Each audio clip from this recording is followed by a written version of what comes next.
بسم اللہ الرحمن الرحیم، السلام علیکم۔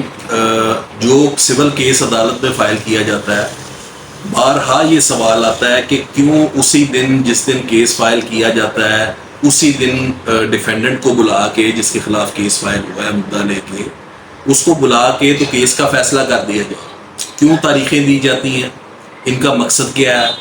اور جج بات سننے کے بعد ایک ہی فریق کی یا دونوں فریقوں کی ایک ہی میٹنگ میں بات سننے کے بعد، ایک ہی ہیئرنگ میں بات سننے کے ساتھ اس کو کیوں اسی وقت دعوے کو ڈگری نہیں کر دیتا؟ اس کی کیا وجہ ہے؟ کیوں پروسیجر چلتا ہے؟ ڈیٹ آف ہیئرنگز آتی ہیں، ایک ڈیٹ مل گئی ہے، دوسری ڈیٹ آف ہیئرنگ آ گئی ہے، تیسری آ گئی ہے۔ سول کیس کی سٹیجز کیا ہیں؟ کیسے کیس فائل ہوتا ہے اور ایویڈنس پہ جاتا ہے، اور اس پہ کم از کم کتنی تاریخیں چاہیے اور زیادہ سے زیادہ کتنی تاریخیں چاہیے ایک جج کو فیصلہ کرنے کے لیے؟ تاریخ کتنی لمبی ہونی چاہیے، تاریخ کتنی چھوٹی ہونی چاہیے؟ یہ ان سارے معاملات پہ اس ویڈیو میں آج ڈیٹیل بات ہوگی، اور بڑی کمپریہنسو بات ہوگی، شارٹ، جس میں یہ کانسیپٹ کلیئر ہو کہ سول کیسز میں کیوں اتنا ٹائم لگ جاتا ہے کہ کیس فائل کرتا ہے والد، اور آ کے اس کا بیٹا یا آگے پوتا جو ہے اس کی حد تک کیس پہنچ جاتا ہے، اور پھر اس کو اس کے رائٹس انفورس ہوتے ہیں، گھر جائیداد مکان میں سے اس کو حصہ ملتا ہے۔ سب سے پہلے یہ ہے کہ کیس جب جیسے ہی فائل کیا جاتا ہے عدالت کے اندر، تو ڈیفینڈنٹ کو نوٹسز جاری کیے جاتے ہیں کہ آپ آئیں، آ کے اس کا جواب دیں کہ آپ کے خلاف یہ کیس فائل ہوا ہے کہ آپ نے اس بندے کے یہ جو رائٹس ہیں، قانونی حق کیا ہے، وہ نہیں دیا، لہٰذا اس کی حق تلفی ہوئی ہے، اپنا موقف پیش کرے، ورنہ عدالت جو ہے وہ ایکس پارٹی یک طرفہ طور پہ مدعی کو سننے کے بعد فیصلہ جاری کر دے گی۔ اس میں ڈیفینڈنٹ آتا ہے، ڈیفینڈنٹ آ کے اپنا جواب فائل کرتا ہے کہ یہ جو پلاٹ ہے جس کے بارے میں یہ کہہ رہا ہے کہ یہ اس کا پلاٹ ہے، یہ میں نے فلاں بندے سے خرید لیا۔ اب اس پہ دونوں پارٹیز جو ہیں وہ اپنی اپنی ایویڈنس دیتی ہیں۔ سب سے پہلے پلینٹف کی ایویڈنس آتی ہے، اس کے بعد ڈیفینڈنٹ کی ایویڈنس آتی ہے۔ پلینٹف اپنی آکولر اورل ایویڈنس دیتا ہے، زبانی شہادت دیتا ہے، دستاویزی شہادت دیتا ہے، اس کے بعد ڈیفینڈنٹ اپنی اورل ایویڈنس دیتا ہے، ڈاکومنٹری ایویڈنس دیتا ہے۔ اس کے بعد دونوں پارٹیز کی طرف سے آرگومنٹس کیے جاتے ہیں جو کہ فائنل آرگومنٹس ہیں، پلینٹف اور ڈیفینڈنٹ دونوں کی طرف سے۔ اس کے بعد جو کورٹ ہے وہ ان دونوں کو سننے کے بعد فیصلہ جاری کر دیتی ہے، آیا دعویٰ جو ہے وہ ڈگری کرنا ہے یا ڈسمس کرنا ہے۔ اسٹیپس تھے ایک کسی بھی دعوے کے کہ فائلنگ ہو گئی، کیس کی دائر ہو گیا دعویٰ، نوٹسز آ گئے، اس نے جواب دے دیا، آ کے ایویڈنس آ گئی مدعی کی، ڈیفینڈنٹ کی ایویڈنس آ گئی، بحث آ گئی مدعی کی، مدعلے کی بحث آ گئی۔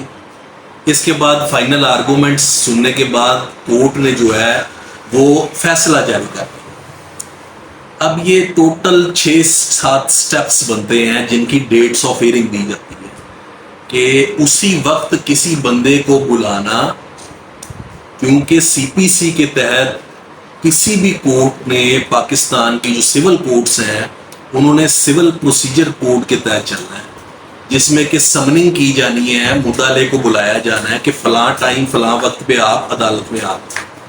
اب اس کے لیے ایک ڈیٹ دی جاتی ہے، چاہے وہ 1 ہفتے کی ہے، 4 دن کی ہے، 10 دن کی ہے، 1 مہینے کی ہے۔ اب یہ کورٹ پہ ڈیپینڈ کرتا ہے کہ کورٹ کے پاس کیسز کتنے ہیں، وہ اپنا روسٹر دیکھتے ہوئے، کیونکہ ایک جج کے لیے یہ پاسبل نہیں ہے کہ وہ دن میں 50 لوگوں کی ایویڈنس ریکارڈ کر لے، یا ایک دن میں وہ 50 کے قریب یا 100 کے قریب فائنل آرگومنٹس سماعت کر لے۔ وہ اپنی کیپیسٹی کے مطابق 3، 2، 1، 4 سن لیں گے۔ اس کے بعد جتنے کیسز ہیں وہ ایڈجرن کیے جاتے ہیں، چاہے وہ وکلا کی ریکویسٹ پہ آ جائیں، مدعی کی یا مدعلے کی، یا جج خود کہہ دے کہ میرے پاس آج ٹائم نہیں ہے، میں اتنی آرگومنٹ سن چکا ہوں، لہٰذا اس کو میں نے ججمنٹس لکھوانی ہے، آپ ڈیٹ لیں۔ ڈیٹ ریزنیبل وہ دے دے گا جو اس کے روسٹر کے مطابق ہے. اسی لیے ایمفیسس کیا جاتا ہے کہ جناب کورٹس کی تعداد بڑھنی چاہیے، کورٹس کی تعداد بڑھنی چاہیے تاکہ فیصلے جلد از جلد. سول پروسیجر کوڈ میں ایڈجرمنٹ جو ہے وہ ثواب دی گئی ہے کورٹ کو کہ وہ دیکھے اگر ضروری ہے کسی کیس کے لیے ایڈجرمنٹ کہ جو ایویڈنس کے لیے جس فریق نے آنا تھا اس کا ایکسیڈنٹ ہو گیا ہے، کوئی فوتگی ہو گئی ہے، تو پھر وہ ڈیٹ دے سکتا ہے کہ آپ نیکسٹ ڈیٹ پہ آ جائیں، بجائے اس کے کہ اسٹریٹ اوے کیس خارج ہو جائے جس کی جینین ریزن ہے. جب پھر وہ اپیل میں جائے، اپیل میں جا کے دوبارہ نیچے کیس ریمانڈ ہو، تو اس کو بچانے کے لیے، ٹائم سیو کرنے کے لیے قانون نے یہ آپشن دی تھی کہ آپ ایڈجرمنٹ کا رائٹ کورٹ کو دیتے ہیں ڈسکریشنری طور پہ کہ کسی بھی معاملے میں وہ ایڈجرن کر سکتے ہیں کورٹ کو.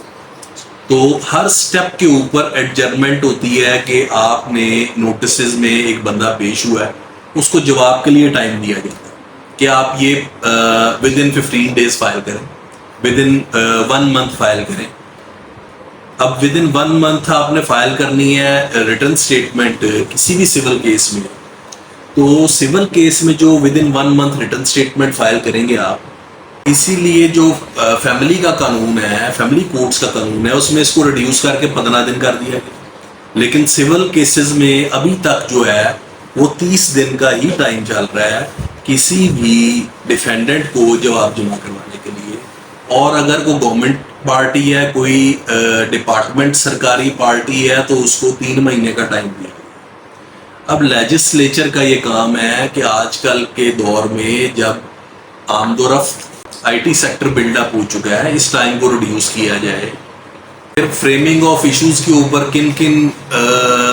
کون سے ڈسپیوٹڈ پوائنٹس ہیں ان کے اوپر ایویڈنس ایشوز فریم ہو گئے، list of witnesses they the, adjournment کے دوران ہی آپ نے دے دینی ہے جی with in 7 days.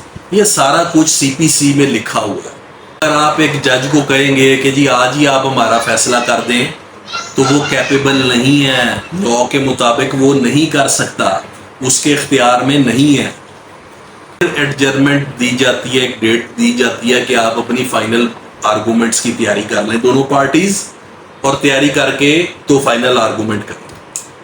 Us final argument کی ڈیٹ کے بعد ڈیٹ پہ سن کے تو جج دوبارہ ایک ڈیٹ آف ہیئرنگ دیتا ہے، date of hearing for the decision of the case. Case کے ڈیسیجن کے لیے جج ان سب مقدمے کو تھورولی اسٹڈی کرے گا، اپنا جوڈیشس مائنڈ اپلائی کرے گا اور اس کیس کا ڈیسیجن کرے گا. تو یہ سٹیپس ہیں سارے. اور اس کے دوران، ان سٹیپس کے دوران اگر کوئی مسلینیس اپلیکیشنز آ جاتی ہیں تو پھر ان کے جواب کے لیے اور ان کی بحث کے لیے بھی پروسیڈنگ رکھی جاتی ہے جو کیس کو لینتھی کر دی. اب ایک عام فہم بات یہ ہے کہ اگر کوئی شخص پابند کر دے کہ آج ہی اس کیس فائل ہوگا اور آج ہی اس کا فیصلہ ہو جائے گا، تو یہ ممکن نہیں ہے کہ کسی بھی کنٹیسٹڈ میٹر میں آپ with in 1 day، with in 7 days کسی بھی کیس کا فیصلہ کروا لیں. کیونکہ قانون میں یہ سٹیپس لکھے ہوئے ہیں، قانون میں یہ چیزیں لکھی ہوئی ہیں ساری. جج جو ہے، کورٹ جو ہے، وہ اس نے قانون کے تحت چلنا ہے، پروسیجر کے تحت چلنا ہے. اگر کسی پروسیجر کو سکپ کرے گا تو وہ الٹیمیٹلی دوبارہ کیس ریمانڈ ہو جائے گا. مزید معلومات کے لیے میرے چینل کو شیئر کیجئے، لائک کیجئے، سبسکرائب کیجئے. عبد الخالق بٹی، ایڈوکیٹ، ہائی کورٹ. اللہ حافظ.